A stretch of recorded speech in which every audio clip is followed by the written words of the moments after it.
Good morning, Santa Clarita, and welcome to the Dr. Pilecki Family Health Hour, AM 1220 KHTS, your hometown station. I'm your host, Dr. Thomas Pilecki, here with my co-host, Tony Pilecki. And we have two guests in the studio today, Liz McGaw. and Stuart. McGaw as well. Yeah, so today's show is going to be about head and shoulders. Head and shoulders. A lot of people have headaches. It's real common, but you know, it's not normal, and headaches are not a sign of an aspirin deficiency. So what are your options out there? This is one of the most common problems that people face on a daily basis, and most people just negate it as far as, well, you know, if I take a couple of aspirin first thing in the morning, I can function throughout my day, or I may need a few more during my lunch break, and I may need a few more in the evening in order to get through and function throughout the day. And before you know it, you're taking a handful of pills every day for something that the pills are not designed to really treat in the first place. Headaches. In fact, headache medication has been shown, has been proven to increase the frequency and severity of headaches.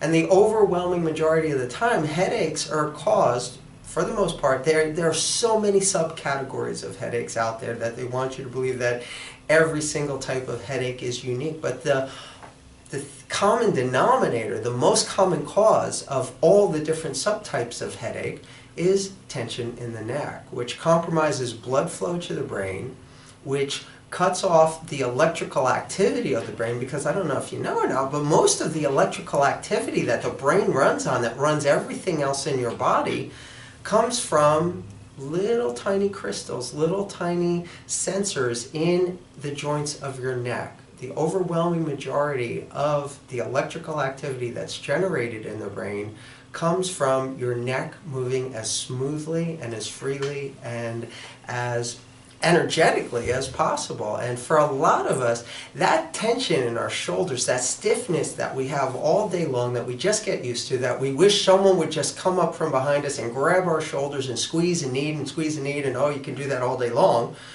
That's a big red flag. That's a warning sign that this is a problem. In more than 90% of the time, these neck problems, these restrictions, these compromised movements in the joints themselves that are literally starving your brain of electrical activity and the power that runs your whole body, don't show up as pain in your neck, because less than 1% of the nerves going through from the brain to the rest of the body are pain sensors that will give you a sign that you actually have a neck problem. So more often than not, people don't have neck pain. I mean, neck pain is common. Lots of people have it, but it is a lot more likely that your neck problem is showing up as something else. And one of the most common things is tension in the shoulders, which again, most of us just dismiss as an excuse to get a massage, and headaches, which are so common out there. Just watch TV and see what the commercials are for, and you'll get a handle on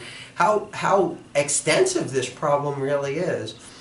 But the reality is that these drugs that they use don't really address the problem. That's the worst part. You know, they give you a false sense of security that, oh, I don't really have a problem. I can just take a handful of pills every day and I don't have a problem. Well, we know that, first of all, that is a problem. Second of all, it's a new chemical imbalance that your body has to deal with. It's one more problem that you have to deal with on top of the real reason that you have the headaches in the first place.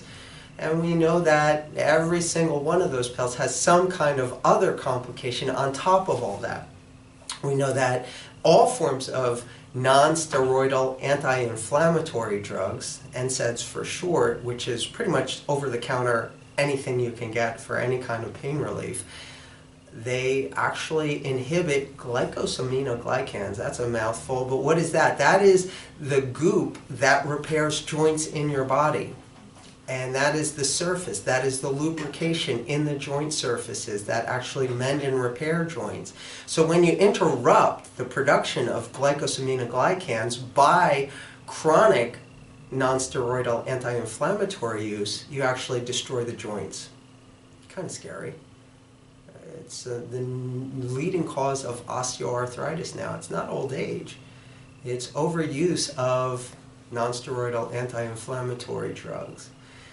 Not too cool. And there's also the obvious problems that you have with non-steroidal anti-inflammatories. The big one, aspirin, an aspirin a day, well, they just had to revoke their guidelines on that because it doesn't really reduce the risk of heart attack or stroke, even though the commercials want you to believe it does. You can buy any study if you have enough money, and these people have enough money to buy those kind of studies. But the fact is that there are cardiovascular and cerebrovascular, which means heart attack and stroke warnings. They just upped the level on that just recently. They had to come clean on that and say that this stuff actually increases your risk for those things. Wow, that's not what the marketing wants you to believe, is it? So besides that, you're more likely to have a heart attack or a stroke by taking daily anti-inflammatory medication. Besides the fact that you're more likely to cause premature osteoarthritis, destruction of the joints in your body, there's always the stuff that happens in your digestive tract. I mean, always. There's always complications by taking medication on a regular basis. It has to go through your digestive tract, and a lot of those chemicals were never meant to be there in the first place. So your body has to handle it. It has to handle it. It starts in the stomach. We all know that enough aspirin will give you an ulcer. And then, or the next, I'm not going to get all technical with all the terms of the next phases of the digestive tract, but somewhere in the intestines, one of these drugs is going to cause a problem. If they don't absolutely cause a problem in your liver, in your kidneys, or in your digestive tract, they're destroying your joints and putting you at a higher risk for heart attack and stroke. So what is the cost of convenience? What is the cost of getting that temporary relief when it doesn't really solve your problem? Well, your options are you can figure out how to deal with this in a healthier way. And that's what this show is all about, giving you options that aren't commonly out there, because there's a lot of commercials out there that want you to believe that taking a pill is the answer for every single problem out there. And for a very, very small percentage of the population, taking a pill isn't really even an option for them because they have these sensitivities. And then for an even smaller group of the population, they just don't think that that's a good idea. So that's my target audience. That's who I am here to talk to. The people who aren't really interested in taking another pill to solve every problem in their life. And I'm hoping that that tribe grows. That's why I have a radio show. Because I lived the first 16 years of my life taking handfuls of pills every single day. I grew up in a medical family and had the best medical attention that money could buy, and I was sick most of the time. I was on 5 prescription medications, already had a couple of surgeries, and then when I was 16, I was testing for Johns Hopkins Medical School, advanced placement to medical school, and just happened, because I woke up one morning and couldn't turn my neck, happened to wind up in a chiropractor's office. And long story short, within a few visits I could turn my head again and not be in constant pain, no matter how many drugs I took. And within a few months, I was off my medication, which was the first time in my entire life. So I had to have that brutal discussion with my parents that, guess what, I'm not going to Johns Hopkins. As good as it is, it wasn't real enough for me to spend the rest of my life putting my energy into that. But I have found something that is worth it, that I get to every morning go out and literally touch people's lives, and for the overwhelming majority, transform them. Here are 2 of the guests today who, I'm glad to say, have that experience. Normally, I don't have guests on my show that have only been in my practice for 2 or 3 visits, but I'm willing to make an exception here. So we're going to get into that in the second segment. They're actually going to get a word in the second segment. And we're going to tell a little bit about their story. But right now, I just want to introduce them and maybe tease you a little bit about what they're here to share and what it can mean for you. So, real quick, Liz, what's your background like, and what have you experienced, just briefly, and Okay. not the whole story, just because we're going to get into that. But you know, why did you come to see me in the first place? Well, Bless you. I was having symptoms that I didn't understand. I was very dizzy and nauseous, and I was having a hard time walking. So my husband and I came to see you, and Tony helped us come in, and actually I think it was 5 minutes after your office was going to close. And you worked us in because it sounded pretty serious. Yes. It was. We have really good communication. I always feel like I can tell if somebody really needs us, then I know Dr. Pilecki is going to stay to help that patient. I mean, that's what he's there for. So I knew when I made that call saying, did he leave to go to martial arts yet? And I found out that he hadn't gone, that he would be there to see you. Yeah, I really appreciated that. So, without giving away too much, what was your experience like? Well, I immediately felt better.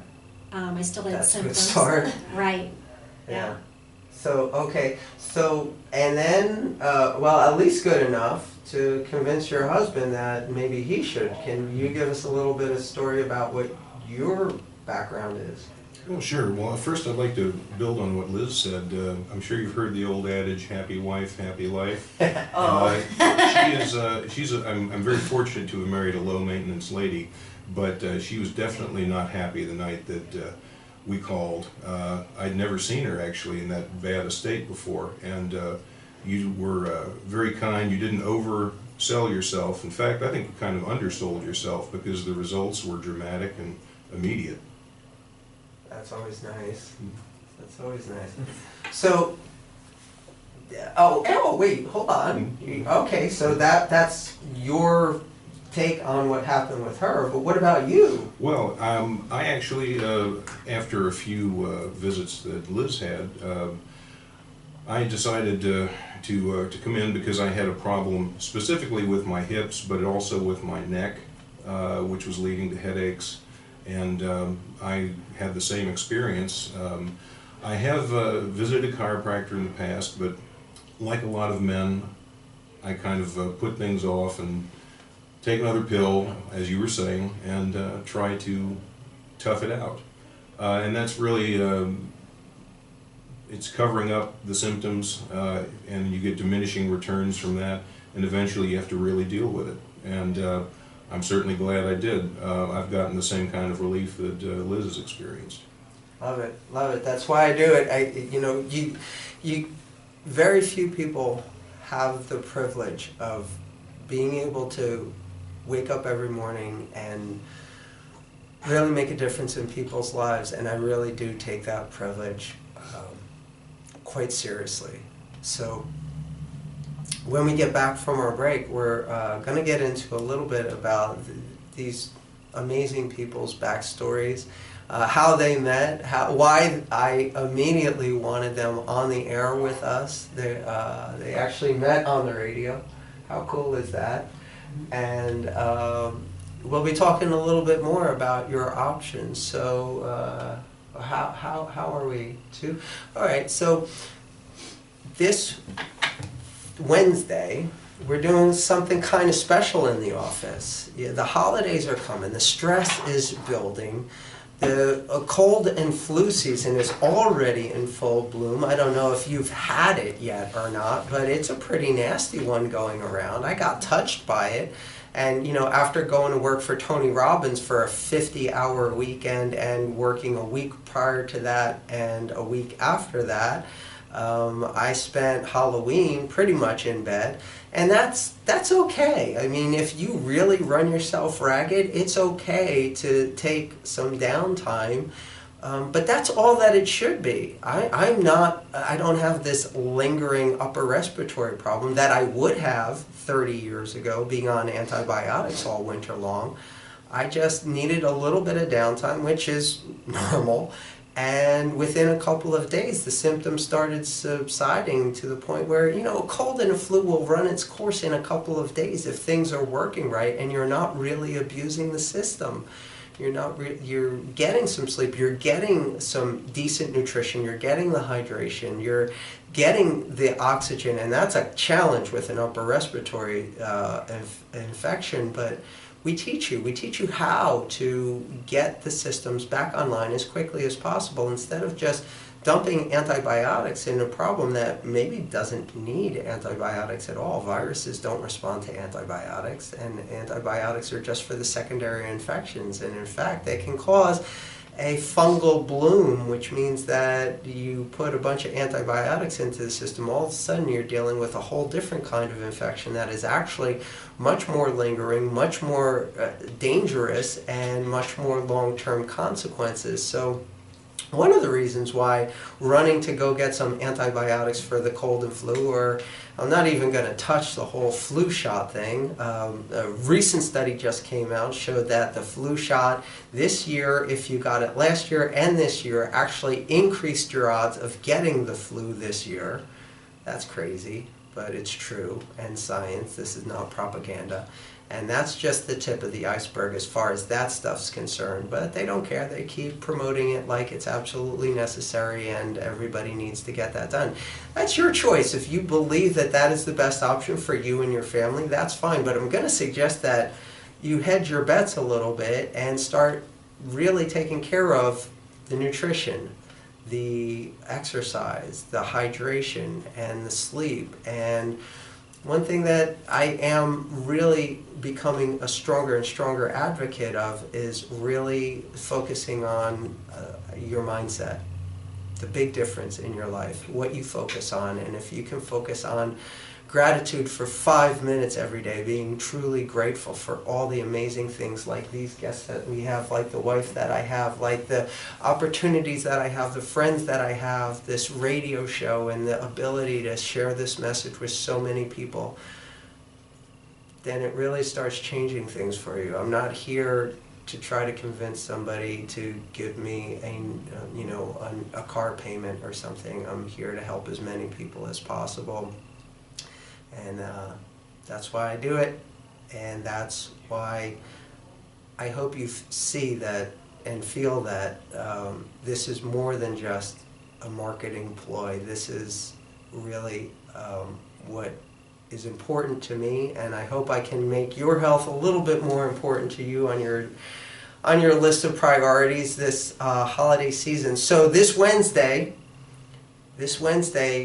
we're doing a 1-hour free workshop in my office, 7 p.m. Wednesday night at 7 p.m. And when we get back from the break, I'm going to let my wife, who is spearheading this program, talk a little bit about that. She's actually going to get a word. And usually I'm the one who doesn't talk, but this is my show.